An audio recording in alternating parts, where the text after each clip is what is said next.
The Whispers. This is a story I do not often tell.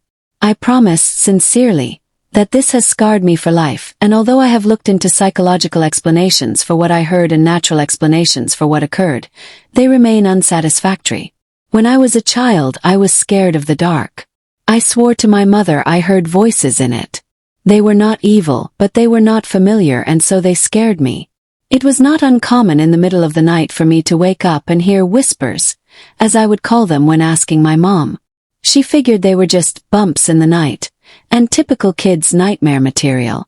I tried often to explain to her that it was more than that they sounded different from one another the way people's voices do. On some nights I would get so scared from these whispers that I would sleep in my mom's bed with her. It was an added bonus that the bathroom was directly outside of her bedroom door for my late-night tinkles. I should add at this point that when walking out into the hall to go to the bathroom, you look directly down the stairs that would lead you into my living room on the first floor, as my mom's bedroom was on the second floor. On one such night around Christmas, I awoke and felt the need to relieve myself. I walked out from the door and distinctly heard the phrase, "Look!"